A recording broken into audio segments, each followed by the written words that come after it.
Everybody, welcome back to another episode of FSi DFS Fantasy Baseball Picks. I'm your host, Meg Ruler 31.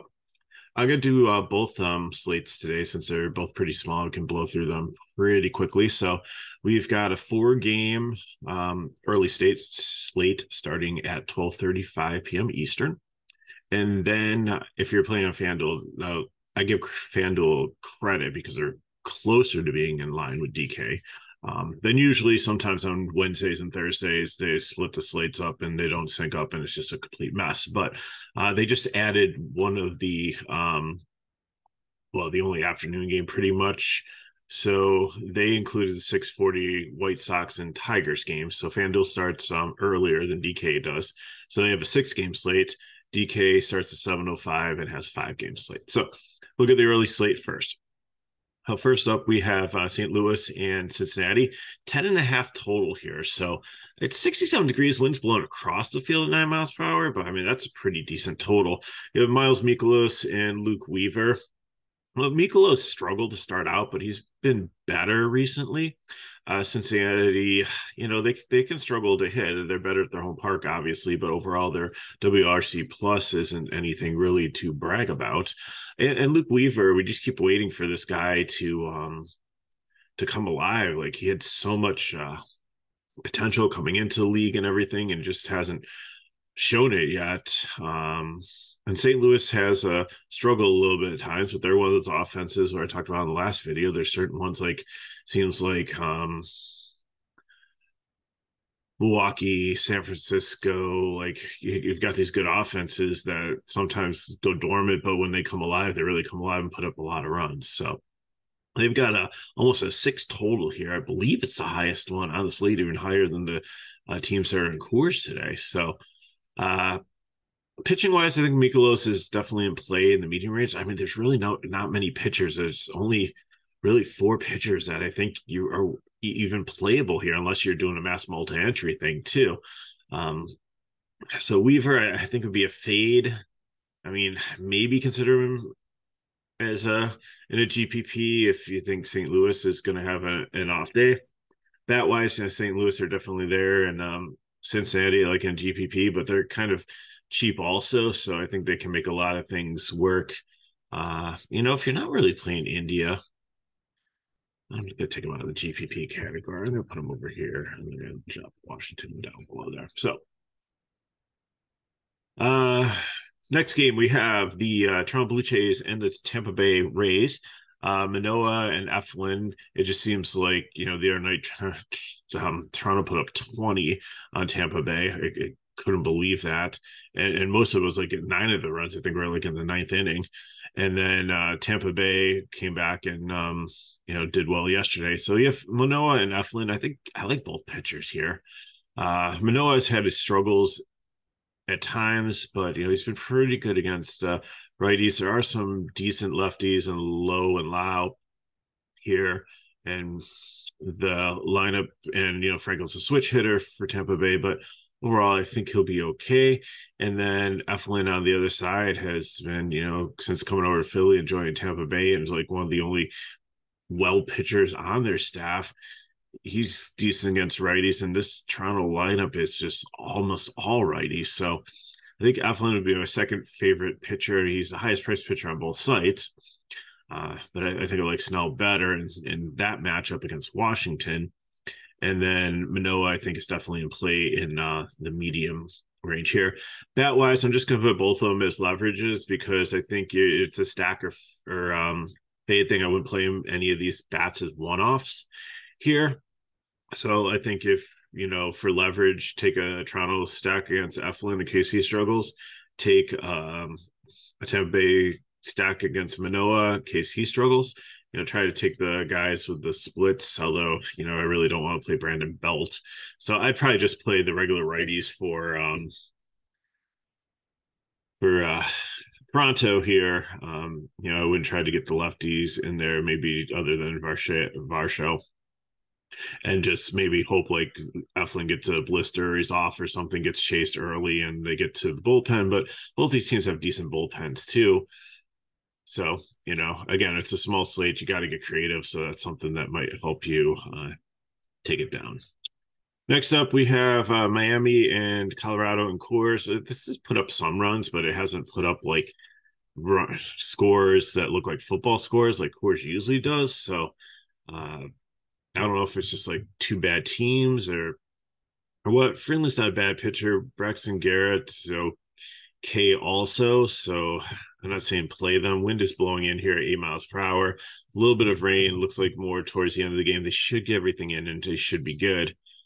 So I think Miami's still going to be my favorite stack here against Freeland. I really like the righties here and some of the power that they have, especially in Soler and Cooper and De La Cruz and um and Fortes, the catcher, even has some power. Showed it early in the season. It's kind of cooled off since then. And the Rockies on the other side, like they got a good lineup. They just really can't put anything together. It seems facing a lefty here, so all the righties are definitely in play with Bryant, Diaz, the catcher, Grichuk, Doyle is moving up into like the middle of the lineup since he's come on the scene and he was on fire. He's cooled a little bit, but he's still been consistent. So I think Colorado makes a good GPP lineup here. Next up, final game on this early slate is San Diego and Washington. Blake Snell and Jake Irvin. Blake Snell is probably going to be the chalkiest, highest owned pitcher on the slate. At 8.9, he is a significant discount from the other top pitcher, Zach Eflin. You're saving about $2,000 here. I know Snell has had his struggles. I know Washington, again, we say is like the death by 1,000 paper cuts team where they're not going to hit for power, but they can like double, single, steal bases and just chew away and put up runs annoyingly. But I think Snell's definitely in play today. So San Diego, second favorite. I think I like Miami a little bit better, but definitely Soto's been having a good month here. Cronenworth will probably hit higher up in the lineup. Matt Carpenter, Odor has come back to life and actually is like hitting with a little bit of power and a little bit of consistency. And he's wicked cheap and definitely can help you get if you want to play both expensive pitchers and go with like Eflin and Snell, if that's your strategy, can make that work. And the Nationals here, again, I think definitely maybe take one stack of them, or maybe if you're not playing Snell as your pitcher, you can sprinkle them in as some cheaper fill-ins into your lineup. So let's look at the builds, and then we'll get on to the night slate. So I am taking Snell as my pitcher again. If you want to try to get Eflin in there, I think there's enough value on the slate to be able to do that. But I'm probably going to go Manoah or Mikolas as my SP2. And, if you really want to get creative, then you can probably go Freeland if you're not using Miami, it's, your stack. So catcher, probably one of the cheap guys from Cincinnati or San Diego or whoever fits there. Nobody really, I want to pay up for there. Cronenworth, Odor, and I think I'm going to stack Cincinnati and San Diego here. That's the way I think it works out the best to get the players in that I want. And I like Mikolas, but I know Cincinnati doesn't have great WRC plus, and it's not like stellar hitting condition with the wind blowing out and super high temperatures in Cincinnati, but it's a great American small park, and I think that some of their hitters can do well enough to make it work for cash. Same thing for FanDuel, but FanDuel Snell is priced so nicely that I can get a full gate or just get a stack of San Diego and St. Louis in there with all the high placed bats and just have to take a one off, which it worked out really well. So Cronenworth or Goldsmith, you have to decide which one you want there. Odor, third base, decide if you want Arenado or somebody else to take the one off there. Then Tatis, then Nootbaar, Soto, and then figure out if you want to take another outfielder from San Diego or another one from St. Louis or your utility. Like there's a lot of ways to made several lineups like this and moved around where the one off was. And I put them in like the 222 and did about like 10 of them and just different combinations, and really liked how it came out. We'll see how it ends up though, but I like how the builds went. So, and for GPP, Manoa Mikolos here, I think is where you want to go, depending on what you're going to like use for your secondary stacks. But I'm going to go St. Louis and Miami here. So Cooper or Goldie at first base, whoever you can afford. If you need some more salary for the rest of your lineup, then Cooper's your guy. If you salary's not an issue, then Goldie's your guy. Gorman, Arenado, shortstop, whoever. I think you might just punt here and find a fill in. I think maybe Birdie fits in there and a DK potentially. Let's see quickly. Yeah, he's like 4-7, a little expensive, so I might go with somebody a little bit cheaper there. New Bar Soler, and then you just have to decide if you want another St. Louis one or like De La Cruz or somebody there for Miami. And then for GPP, I definitely can get Eflin in, and I can get a Cincinnati and a Miami stack, and full stack both those teams. Really liked how that came out. I think it even has a little bit of money where I didn't have to stack the teams fully, and I was able to do like a one-off and pay up and get like another guy from, I think, San Diego or St. Louis or something there to fill in that lineup. But again, don't be afraid to play some Washington, to take some shots at Tampa Bay and Toronto if you're not playing the pitcher, especially on FanDuel where you only need one player. I think, every team's in play here in such a small slate that, the more different you are in GPPs, the better. Don't be afraid to leave money on the table also, because that could be the differentiation that you need to make the difference to take down a GPP. So let's move on to the night slate here. And again, like I said, it's going to start earlier on FanDuel at 6:40. We have Giolito and Fado. Chicago White Sox, Detroit Tigers, wind blowing out at like 10 miles per hour, 62 degrees. So that helps hitting a little bit, but I think Giolito's solid here. I know he's been up and down, as all the White Sox have been this season, but Detroit's not a great matchup, or not a great hitting team, other than like maybe like Riley Green here. Like they have moments, but they're not one of the teams like I was talking about where they can really put things together every so often and be very dangerous. They don't seem to put things together and be like the death by 1,000 paper cuts like the Nationals are. So I think on FanDuel, Giolito's definitely in play. Fado, I'm not interested in. It'll be a fade here. White Sox, I think, make it definitely a nice GPP line, or if you just want to take a couple one-offs here, especially, I like the lefty guys, so give me probably Gavin Sheets or maybe Benintendi there if you just need like a one-off for some place, especially if you're like using Gilbert or Nola as your pitcher, and then you want to stack like Philly or Seattle, you're going to need to take like one off if you try to stack two teams together there. Detroit, I'm not really interested in. Yes, they're cheap. And if you need some for filling again, like it just take like the lefties, like maybe like Green or McKinstry leading off, or maybe Matten. But that's pretty much all I'm looking at there. Baltimore and New York, they've had some pretty exciting games in this series, and put up runs. They had to wait a little bit yesterday. There was a rain delay, but here we have Kyle Gibson and Clark Schmidt. Gibson, I'm not interested in. Schmidt on such a small slate, I think has to be in play, but it really makes Baltimore one of my favorite GPPs for bats, because I think that they are very dangerous, can throw a lot of good lefties out there and switch hitters. So just looking at the first three, like Mullins, Rushman, Santander, Mountcastle can hit both. Adam Frazier, same thing as like Odor. He has been doing really well in this series. I believe he has one home run and some other really good hits. This park is really suited well for him. So keep that in mind if Baltimore does return to the Yankee Stadium again this season and he's still in the rotation there as somebody kind of sneaky. And then Henderson and Varva are also there too. At Hayes and Mateo, like if you have to play them, But I think, there's a lot of choices with like the lefties and like even Mountcastle who hits both pretty well here. Schmidt on the other side, uh, or Yankees on the other side against, I think they would probably be my top stack on the slate here.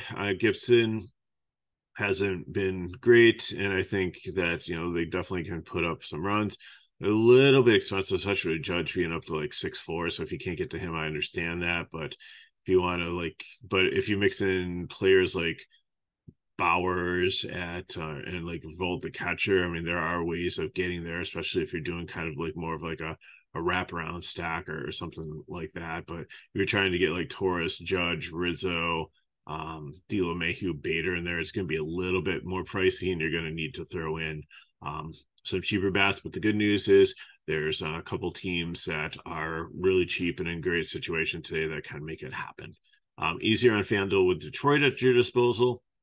I know you have to play one pitcher, but on DK it's a little bit more hard. On to the next game, Philadelphia and Atlanta Braves. Another great matchup here. You got Aaron Dola and Dylan Dodd. Nola is definitely solidly in play, although the Braves are always a team to be scared of, just like the Dodgers. They seem to sometimes be essentially matchup proof, but there are times where pitchers can have very good games against them also, and you just have to decide if this is one of those nights. But it looks like the wind's blowing in at 10 miles per hour, 78 degrees. So that helps out a little bit here. So I think Nola's in play. Again, Gilbert, I think, is going to be the top when we get to it against the A's. But this might be a night where you don't really have many other great options to double barrel pitcher. And I'm fine with that because, again, especially on FanDuel, it doesn't matter because you're not going to double barrel pitchers, but we're going to get to the San Francisco game. They're in a good matchup here, and they're relatively cheap to fill in. So I think you can definitely make that work here if you want to play like Nola and Gilbert. Dodd on the other side, I'm not interested in too much. Like he's cheap. Phillies like Trey Turner's got booed recently just because of some of his struggles. He hit a little bit better yesterday. Even lefty and lefty like Harper should be good, and Schwarber and Baum had a key hit yesterday, and he's got the splits advantage here. Bottom of this lineup doesn't like super scare me in Sosa, Harrison, and Guthrie, but I think there's enough there to talk me out of playing Dodd unless I'm playing in a GPP and I need a really cheap SP2.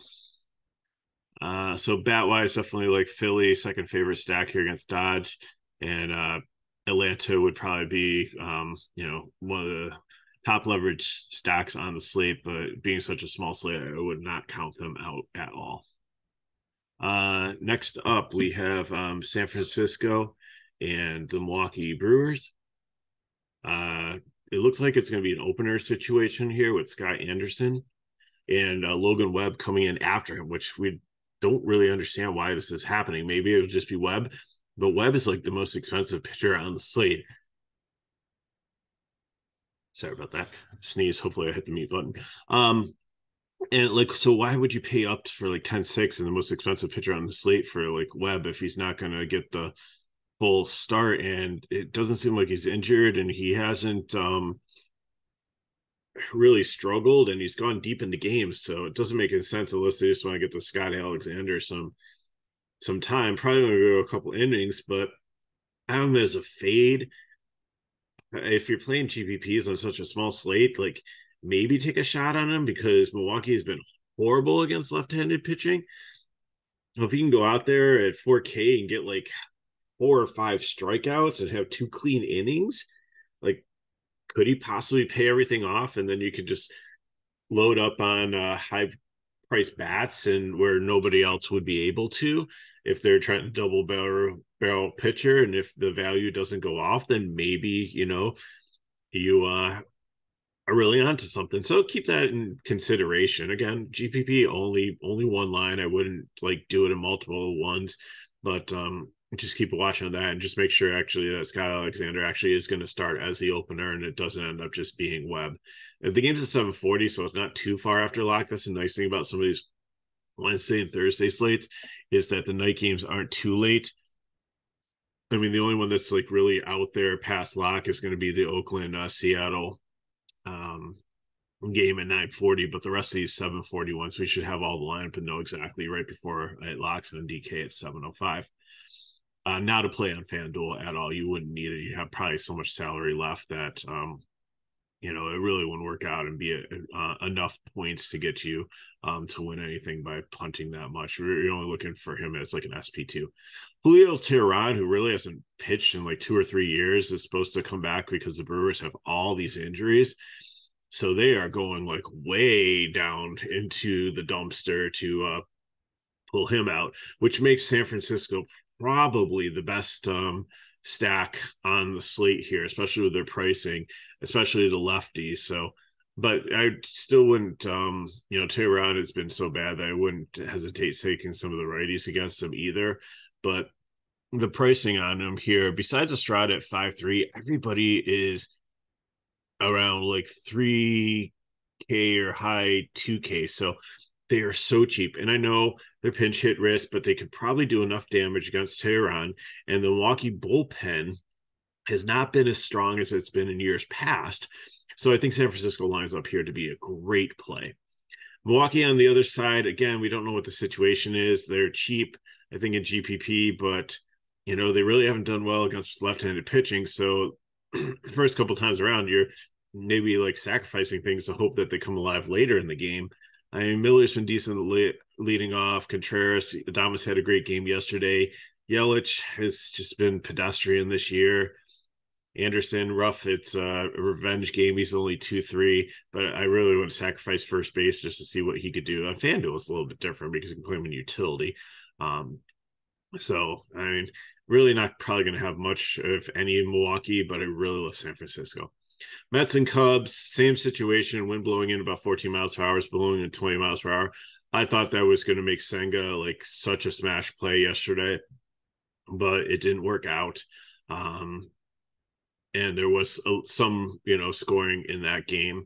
But you have Colorado Carrasco, who's been horrible this season, but he's come back from injury. He should be up to a normal pitch count. It looks like Kyle Hendricks is coming back from the IL also, and looks like he should get like 70, 80 pitches. So I don't really mind playing the two of these in like a GPP with the wind.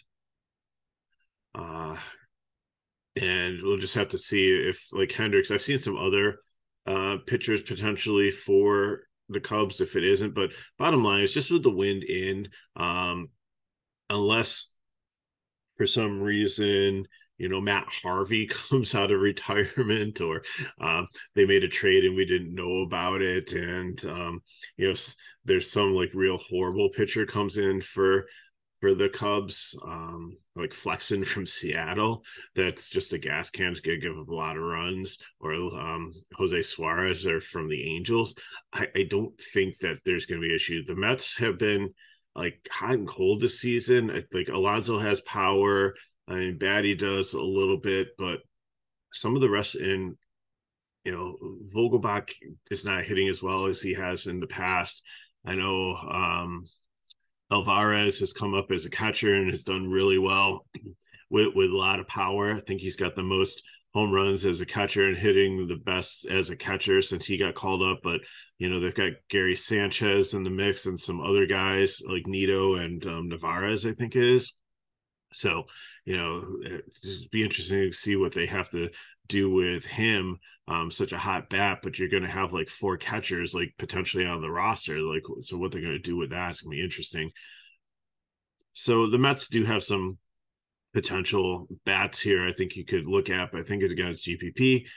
Chicago, if Carrasco is going to continue to potentially struggle and the wind's not going to help him at all, they could be a very sneaky GPP stack also. So I think the way I'm leaning in GPPs is to take probably both these pitchers with the wind, because there's really not other great options that I like. But again, this could go either way. So just keep an eye on the weather and who's actually going to be pitching for the Cubs. Final game we have is the Athletics and the Mariners, JP Sears and Logan Gilbert. Logan Gilbert's going to be a lock. If you're playing, there might be some people that are doing like a 20 entry max, and all 28 lineups have Logan Gilbert in it. It's just such a great matchup, such a great pitcher. I'm not going to say this is foolproof because, we've seen Spencer Strider be in great matchups too, and not come through. And sometimes that happens. It's baseball. It's a high variant sport. And, these are human beings, not machines. But I think Gilbert definitely should be in a great situation here.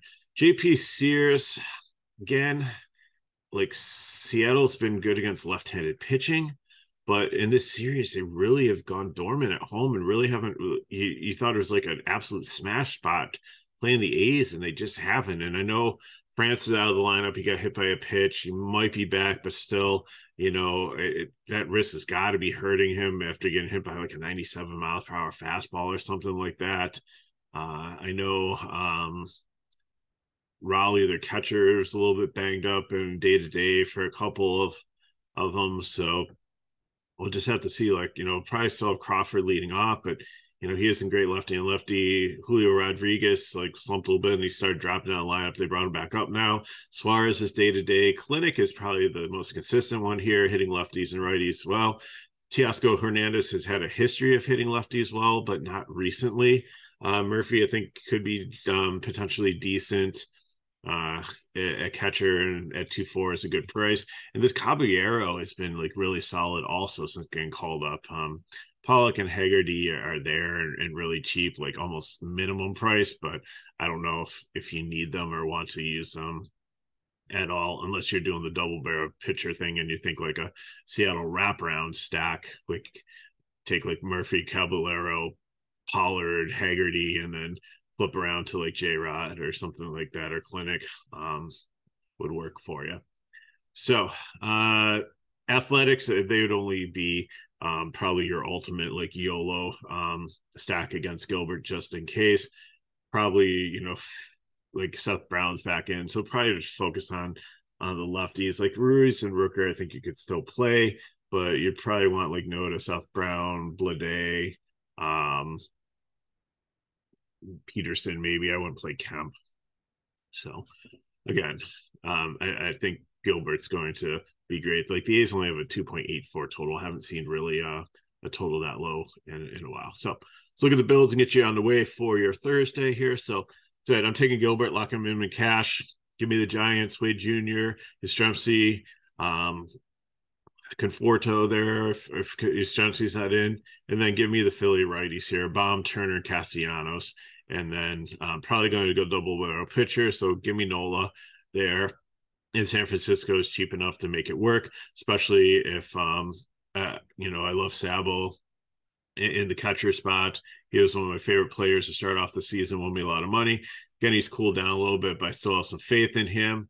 And but Patrick Bailey's only 2-1 switch hitter. He's been decent also. So some decent options there. For FanDuel, same thing. Gonna go Gilbert, but I'm gonna go the Yankees and San Francisco here. So again, Wade Jr., Conforto, Yastrzemski, Torres, Judge. If you can't get up to Judge, that's fine. Play who you need to, and there's some cheap value bats. Plus, you have Detroit in the mix here on FanDuel to make your lineups work if you need a cheap one-off.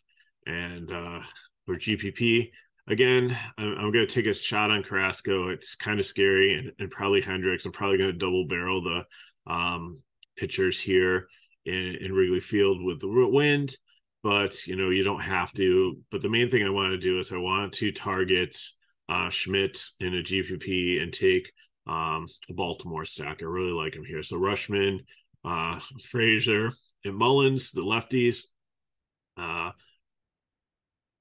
Again, like I said, some of the righties fill in okay also, but then I think I'm going to try Seattle against them to fill in. I like how they round up the lineup.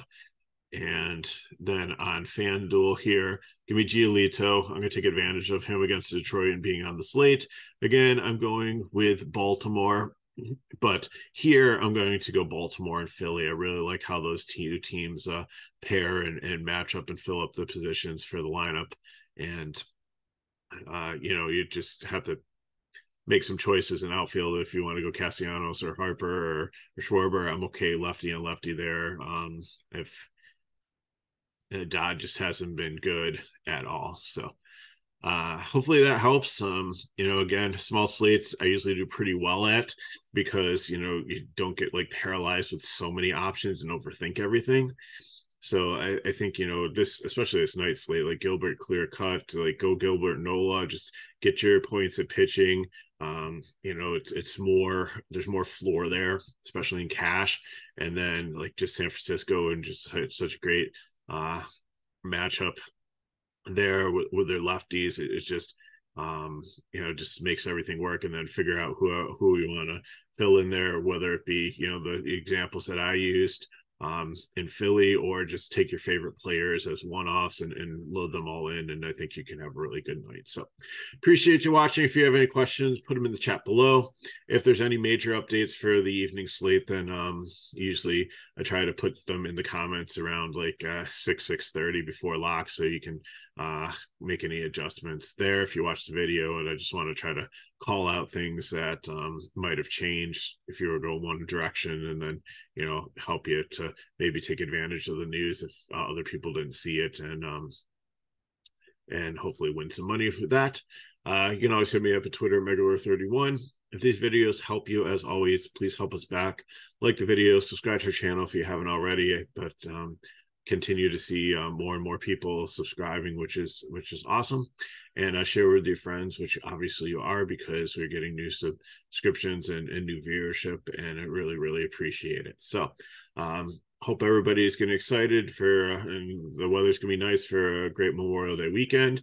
Thank you for any of you who served in our military and fought for our country, and or if you had friends or family who actually served and lost their lives, and I think it's a great time to remember them and memorialize them, and just take some time to pause and think and reflect on all they did, so we can have the freedoms that we have here, which I do appreciate on a daily basis. So thank you for watching. If you want more information on FSi DFS, you can look in the description of the video, and it's all there. So I hope everybody has a great Thursday, has a great Memorial Day weekend. I believe I'll have the video tomorrow morning, and so I'll see you then.